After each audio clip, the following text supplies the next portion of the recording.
बिस्मिल्लाहिर्रहमानिर्रहीम। अस्सलाम वालेकुम डियर स्टूडेंट्स, आपको ऑपरेटिंग सिस्टम के लेक्चर नंबर 9 के पार्ट 2 में खुश आमदीद कहते हैं। हम सीपीयू शेड्यूलिंग के बारे में बात कर रहे थे और डियर स्टूडेंट्स, हमने सीपीयू एल्गोरिथम की ऑप्टिमाइजेशन के कुछ क्राइटेरियाज़ हैं जिसके अंदर हम ये चाहते हैं कि हम ऐसे एल्गोरिथम्स बनाएं जिसके अंदर हमारे पास जो सीपीयू की यूटिलाइजेशन है वो मैक्सिमम हो, यानी सीपीयू हर वक्त जो है वो किसी ना किसी प्रोसेस के ऊपर काम करे और किसी भी वक्त वो आइडल स्टेट में ना जाए। सेकंड था हमारे पास मैक्सिमम थ्रूपुट के जो हमारे पास प्रोसेस को कंप्लीट करने का टाइम है वो ज़्यादा से ज़्यादा कम से कम होना चाहिए और ज़्यादा से ज़्यादा प्रोसेस जो है वो कंप्लीट हो रहे हो। मिनिमम टर्न अराउंड टाइम है कि हमारे पास जितने भी प्रोसेस हैं उनका जितना एवरेज टाइम है वो हमारे पास कम हो। मिनिमम वेटिंग टाइम है, किसी भी प्रोसेस को जो इंतज़ार करने का टाइम है वो उसका कम से कम होना चाहिए। और मिनिमम रिस्पांस टाइम, इसी तरह किसी भी प्रोसेस का जो रिस्पांस है वो भी कम से कम टाइम में कंप्लीट होना चाहिए। तो इन सब चीज़ों को मद्देनज़र रखते हुए हम कुछ जो है एल्गोरिथम्स जो है हमने पढ़ेंगे। डियर स्टूडेंट्स, इसके अंदर हमारे पास जो सबसे पहला जो एल्गोरिथम है शेड्यूलिंग एल्गोरिथम, इसका नाम है फर्स्ट कम फर्स्ट सर्व। जैसे कि नाम से ही आपको ये बता रहा है कि जो प्रोसेस सबसे पहले आएगा उसको सबसे पहले सर्व किया जाएगा। ये स्टूडेंट्स, इसको हम एक एग्जांपल से समझ लेते हैं। हमारे पास यहाँ पर प्रोसेसेस हैं, हम प्रोसेस को नंबर्स असाइन कर लेते हैं। प्रोसेस का P1, P2, P3 और P4 है, ये 4 हमारे पास प्रोसेसेस हैं। जितने भी प्रोसेस हैं इनका एक अराइवल टाइम है, यानी कि किस टाइम पे कौन सा प्रोसेस जो है वो अराइव होता है, हम इसे टाइम लाइन भी कह सकते हैं। ये हमारे पास टाइम 0 के ऊपर प्रोसेस 1 इस वक्त जो है अवेलेबल है और इसने जो है 2 सेकंड्स तक इसने ब्रस्ट टाइम चलना है, यानी वो साइकिल हैं या सीपीयू साइकिल्स कह लें या ऐसे टाइम कह लें कि इस जो प्रोसेस 1 है ये 2 साइकिल्स तक हमारे पास चलेगा। इसके बाद हमारे पास जो नेक्स्ट टाइम है वो हमारे पास बेसिकली 1 है। ये हमारे पास प्रोसेस P2, जब हमारे पास टाइम जो है वो 1 सेकंड होगा उस वक्त प्रोसेस P2 आ जाएगा और इसका जो ब्रस्ट टाइम है वो बेसिकली 2 है।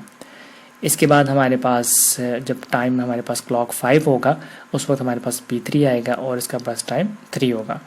और इसके बाद फिर हमारे पास जब हमारे पास अराइवल टाइम 6 होगा तो P4 आएगा और इसका ब्रस्ट टाइम हमारे पास 4 हो जाएगा। अब हम इसको गैंट चार्ट की मदद से चला के देखते हैं इस फर्स्ट कम फर्स्ट सर्व को कि ये हमारे पास प्रोसेस किस तरह से काम करता है। डियर स्टूडेंट्स, हमारे पास इसमें जो क्राइटेरिया है वो बेसिकली अराइवल टाइम के ऊपर है, यानी हमने जो अपना सारा इस एल्गोरिथम को चलाएंगे वो हम टाइम के ऊपर इसको चलाएंगे। और इसके अंदर मोड जो है वो हमारे पास नॉन प्रीएम्प्टिव है। नॉन प्रीएम्प्टिव का मतलब ये है कि जिस वक्त एक प्रोसेस जो है सीपीयू उसको एग्जीक्यूट करना शुरू करेगा, जब तक उस प्रोसेस को कंप्लीट उसका ब्रस्ट टाइम कंप्लीट नहीं हो जाता उस वक्त तक सीपीयू उस प्रोसेस को नहीं छोड़ेगा और प्रोसेस कंप्लीट होने के बाद ही दूसरे प्रोसेस की बारी आएगी। तो डियर स्टूडेंट्स, ये हमारे पास टाइम लाइन है। देखिए, जैसे ही हमारे पास टाइम 0 था, टाइम 0 के ऊपर इस वक्त हमारे पास प्रोसेस P1 मौजूद है। इस वक्त प्रोसेस P1 मौजूद है और इसने ब्रस्ट टाइम बेसिकली 2 है, इसने 2 साइकिल्स लेने हैं। तो हमारे पास प्रोसेस P1 जो है ये एग्जीक्यूट हो चुका है और इसका टाइम जो है वो 0 से लेकर 2 तक है।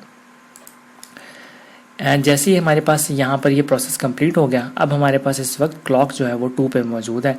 अब हम देखते हैं कि इस वक्त 2 साइकिल्स के ऊपर हमारे पास कोई प्रोसेस इस वक्त मौजूद है। अगर हम अपने चार्ट में देखें तो इस वक्त जब हमारे पास टाइम इंटरवल 1 था उस वक्त प्रोसेस P2 जो है वो रेडी क्यू में आ चुका हुआ था, यानी जिस वक्त ये प्रोसेस P2 रेडी क्यू में मौजूद था उस वक्त CPU P1 की प्रोसेसिंग जो है वो उस वक्त कर रहा था। तो डियर स्टूडेंट्स, इस वक्त हमारे पास जो प्रोसेस 1 है वो इस वक्त कंप्लीट हो चुका हुआ है। अब हमारे पास ये जो प्रोसेस P2 है ये जैसे ही अब आपके पास टाइम इंटरवल हमारे पास बेसिकली आ चुका हुआ है, तो ये यहाँ पर इस वक्त स्टार्ट हो चुका था। जैसे ही प्रोसेस P1, क्योंकि ये नॉन प्रीएम्प्टिव है तो प्रोसेस P1 जो है वो कंप्लीट होना था, उसके बाद CPU ने प्रोसेस P2 को एग्जीक्यूट किया।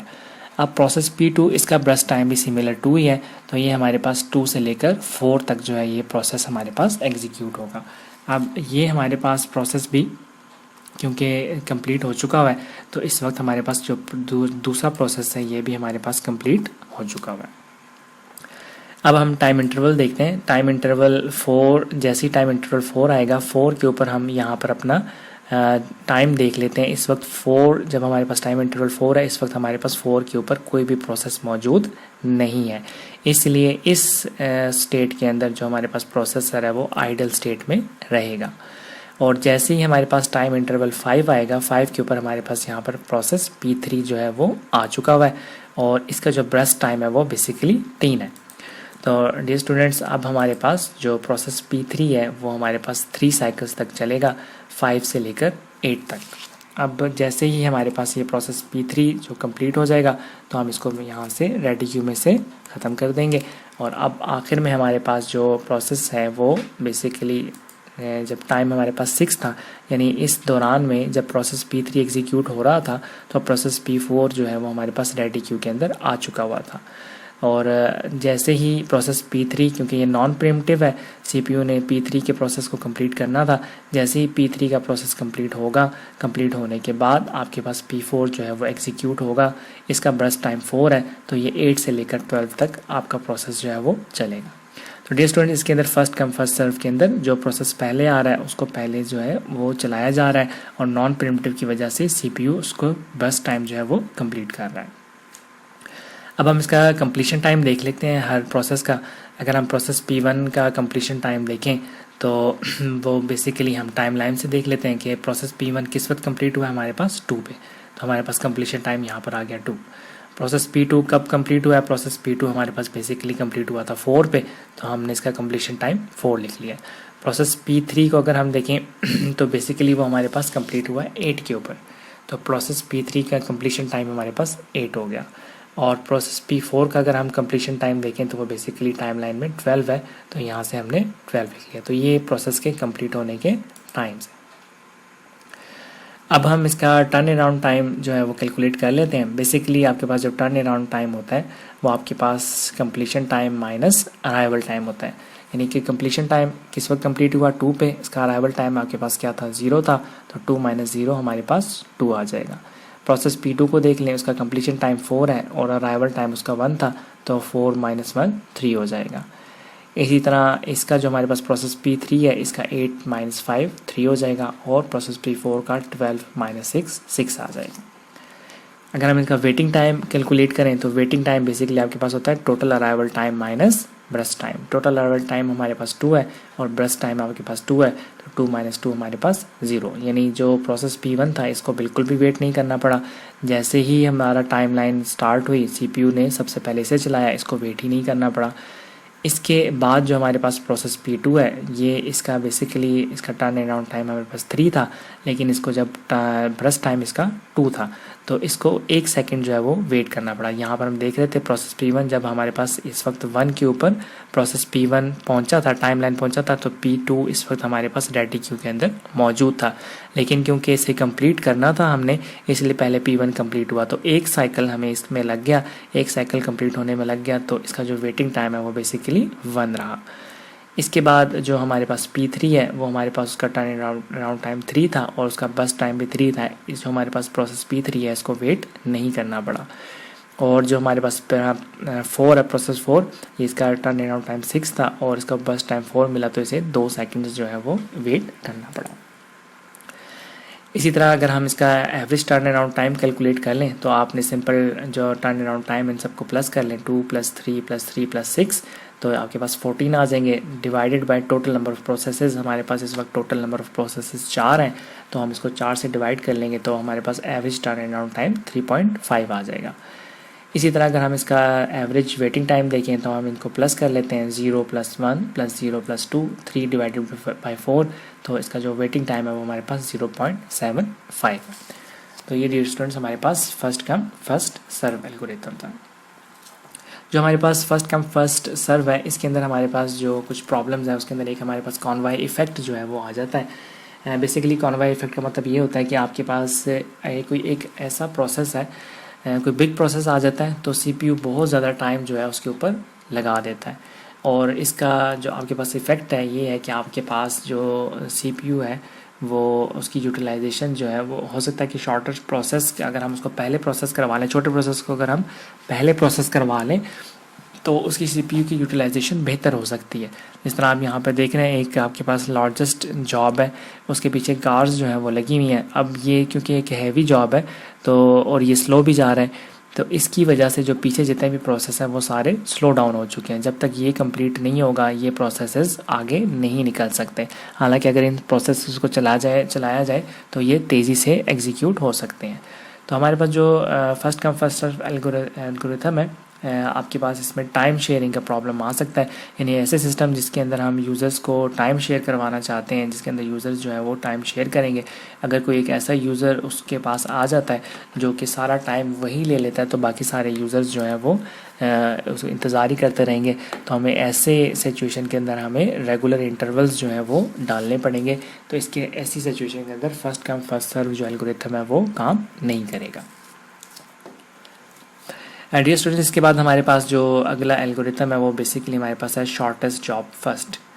शॉर्टेस्ट जॉब फर्स्ट के अंदर आप इसमें नाम से भी देख सकते हैं, इसके अंदर हमारे पास जो जॉब है हम उसको देखेंगे कि कौन सा हमारे पास प्रोसेस है जिसका जो सबसे कम शॉर्टेस्ट टाइम के अंदर हम इसको शॉर्टेस्ट टाइम लेगा, उस प्रोसेस को हम सबसे पहले चलाएंगे। तो इसके अंदर हमारे पास वही 4 प्रोसेस हैं। इसको हम एग्जांपल से देख लेते हैं। P1, P2, P3 और P4। अराइवल टाइम हमारे पास 1 है। P1 का जब हमारे पास 1 टाइम लाइन होगा उस वक्त हमारे पास 2 प्रोसेस मौजूद होंगे, एक P1 और एक P3, यानी ये दोनों रेडी क्यू के अंदर मौजूद होंगे। एक हमारे पास 3 बस टाइम जो है वो साइकिल लेगा और दूसरा हमारे पास 2 जो है वो बस टाइम साइकिल लेगा। और जैसे ही हमारा जो क्लॉक है वो 2 के ऊपर आएगा उस वक्त हमारे पास एक प्रोसेस P2 जो है वो रेडी क्यू के अंदर मौजूद होगा और ये 4 बस टाइम जो है वो ऑक्यूपाई करेगा।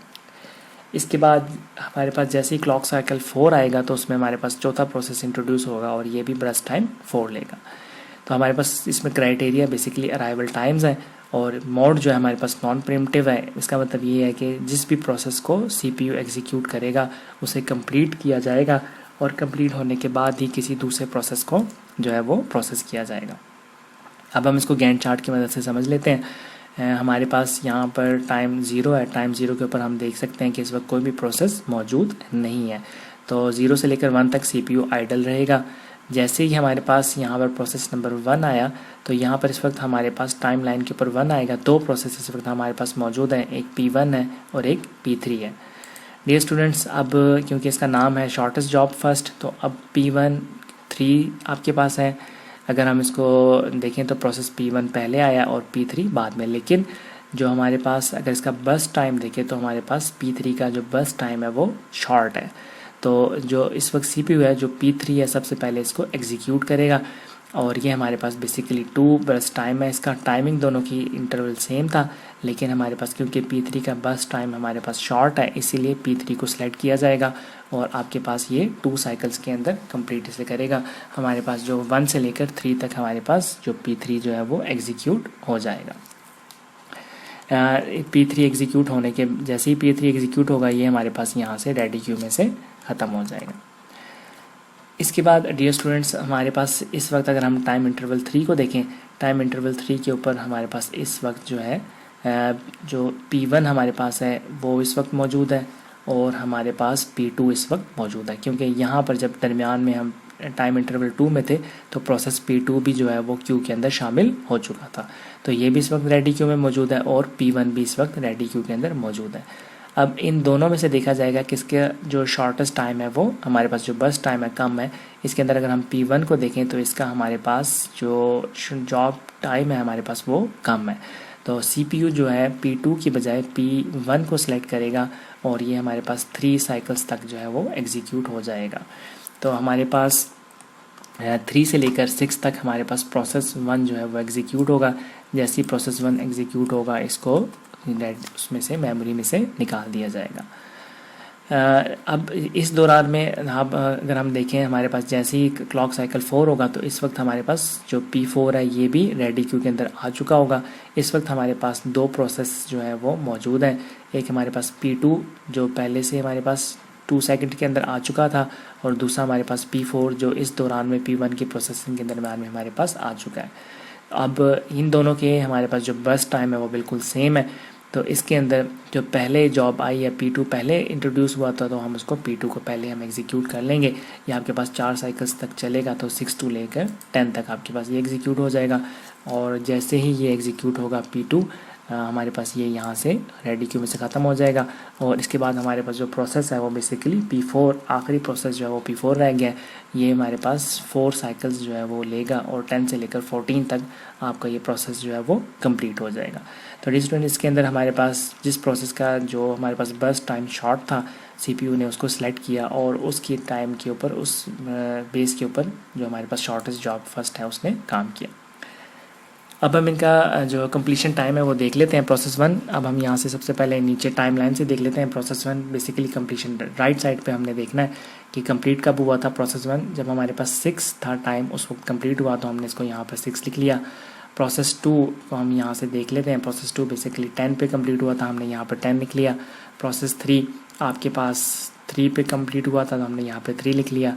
और प्रोसेस 4 14 पे कंप्लीट हुआ टाइम लाइन की मदद से देखने से, तो यहाँ पर हमारे पास 14 आ गया। अब हम इसका टर्न अराउंड टाइम कैलकुलेट कर लेते हैं। Turn around time basically completion time minus arrival time होता है। आपके पास कंप्लीशन टाइम हमारे पास 6 था, 6 में से जब हम 1 माइनस करेंगे तो इसका 5 आ जाएगा।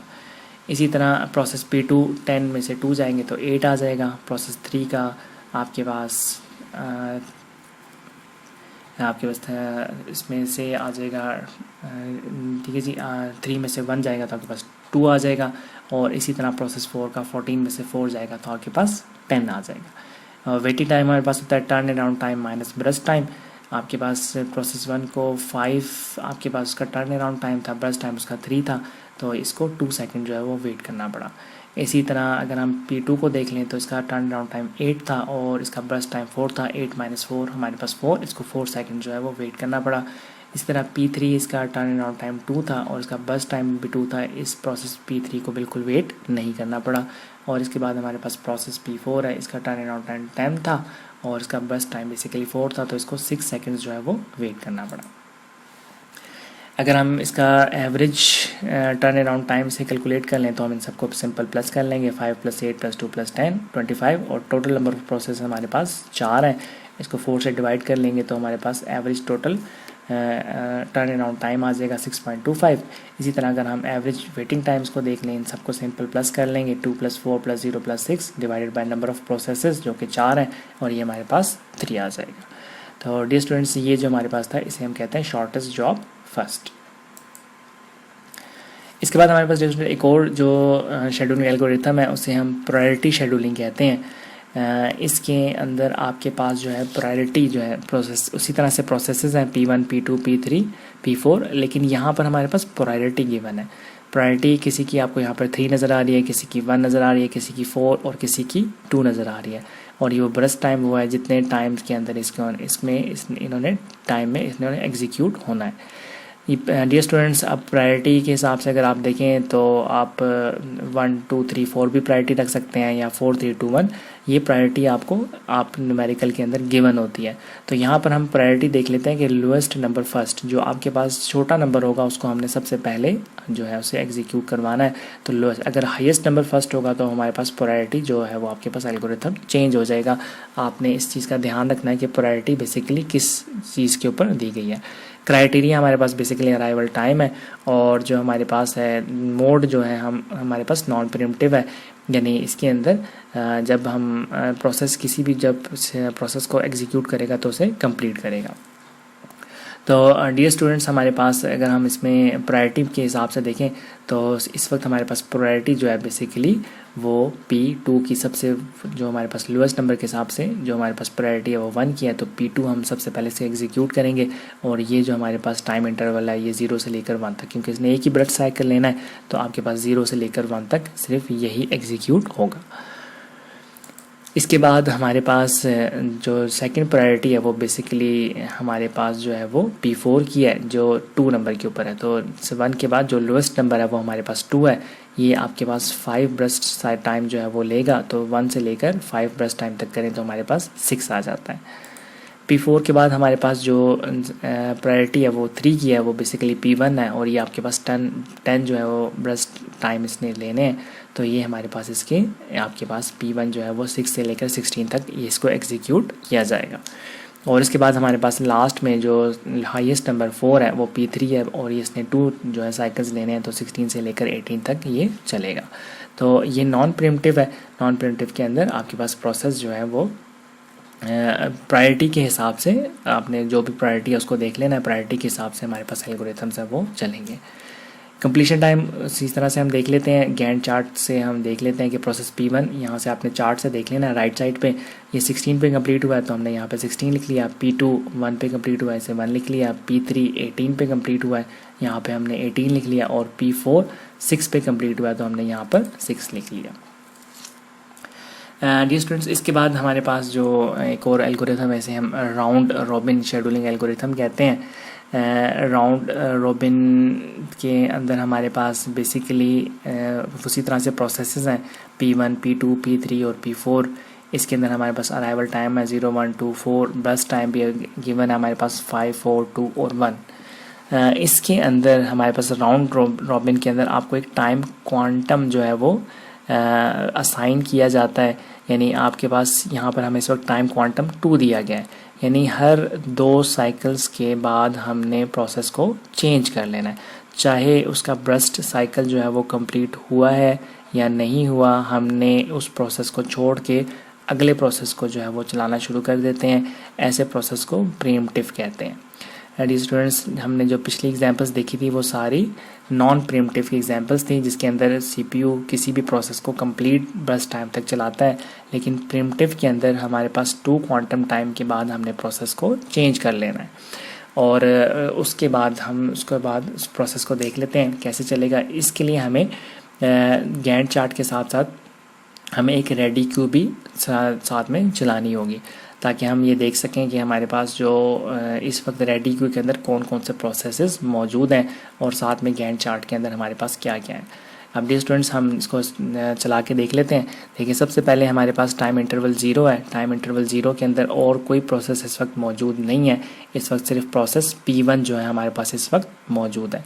अब जैसे ही हमारे पास टाइम इंटरवल 0 हुआ, 0 से P1 एग्जीक्यूट हुआ, हम रेडी क्यू में इस वक्त P1 इस वक्त हमारे पास मौजूद है, और इसने हमारे पास जो टाइम क्वांटम है वो बेसिकली 2 है।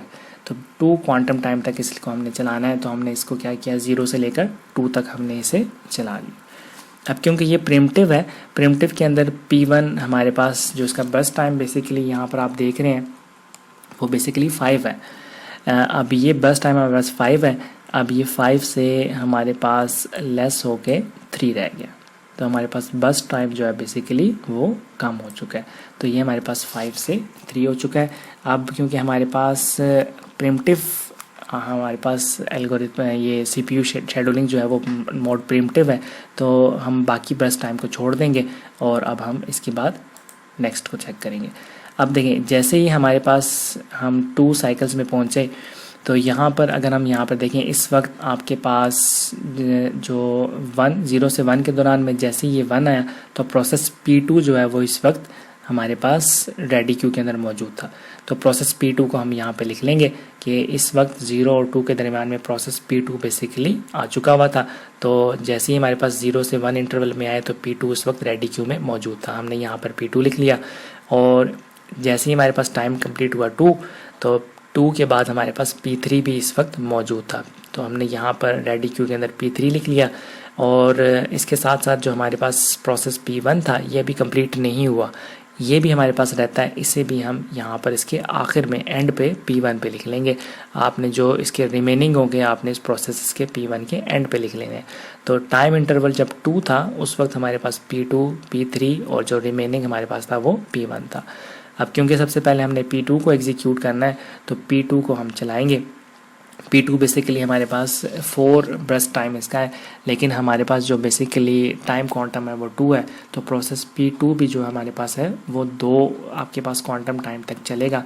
क्वांटम टाइम चलने के बाद हमारे पास यहाँ पर जो टाइम इंटरवल है वो बेसिकली 4 हो जाएगा।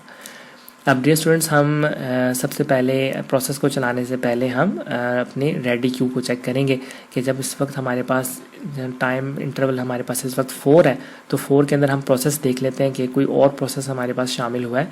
तो जैसे ही हमारे पास यहाँ पर टाइम इंटरवल 4 हुआ है, तो 4 होने के साथ ही हमारे पास P4 भी जो है वो शामिल हो चुका है। तो हम रेडी क्यू के अंदर सबसे पहले हम P4 को लिखेंगे, और अगर हम यहाँ पर देखें तो हमारे पास P2 जो है बेसिकली ये आपके पास 2 टाइम्स चला था। तो अब इसके जो 2 हैं वो अब रिमेनिंग रहते हैं। तो इसके बाद हमारे पास रिमेनिंग है उसको हम लिखेंगे P2 को, और हमारे पास P1 भी अभी तक रहता है, तो ये हमारे पास P1 आ जाएगा आपके पास। इसके बाद हमारे पास जो ये P1 है, हमने P3 के बाद P1 की बारी आई। P1 को हमने चलाया, P1 फिर 2 क्वांटम टाइम के लिए आपके पास चलेगा 6 to 8 के लिए। तो जब आपके पास 6 to 8 के लिए चलेगा तो ये हमारे पास यहाँ पर P1 हमारे पास 1 रह जाएगा। और P1 के बाद हम P4 को चलाएंगे। P4 बेसिकली उसका हमारे पास क्वांटम टाइम 1 है, तो P4 8 से लेकर 9 तक चलेगा। P4 के बाद हमारे पास P2 की बारी है। P2 जो आपके पास है वो रिमेनिंग 2 रह गया था, तो 9 से 11 तक ये आपके पास एग्जीक्यूट होगा।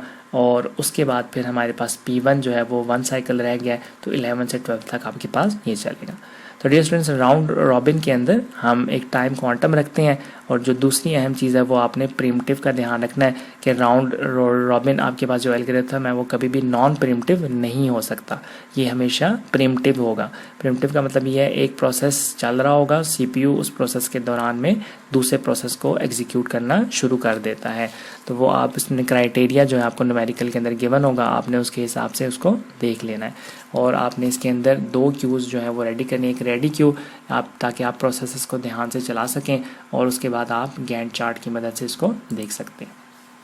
तो डियर स्टूडेंट्स, हम इसका कंप्लीशन टाइम देख लेते हैं कि प्रोसेस P1 हमारे पास कब कंप्लीट हुआ। हम इसका कंप्लीशन टाइम यहाँ से देखेंगे, ये बेसिकली कंप्लीशन टाइम है, तो ये 12 पे जब था तो इस वक्त कंप्लीट हुआ। इसी तरह प्रोसेस P2 को हम देख लेते हैं। प्रोसेस P2 आपके पास यहाँ पे कंप्लीट हुआ है 11 के ऊपर, तो हम यहाँ पे 11 लिखेंगे। प्रोसेस P3 जो हमारे पास 6 के ऊपर कंप्लीट हुआ है, यहाँ पर 6 लिखेंगे। और प्रोसेस P4 हमारे पास 9 के ऊपर कंप्लीट हुआ है, तो हम इसको 9 के ऊपर देखेंगे। जो सबसे एंड के ऊपर होगा कंप्लीशन टाइम, और राइट साइड के ऊपर हमने बेसिकली कंप्लीशन टाइम वहाँ से नोट करना है। Completion time minus arrival time, 12 minus 0 आपके पास 12 हो जाएगा। इसी तरह 11 माइनस 1 10 हो जाएगा। 6 माइनस 2 आपके पास 4 हो जाएगा, और आपके पास 9 माइनस 4 हमारे पास 5 आ जाएगा।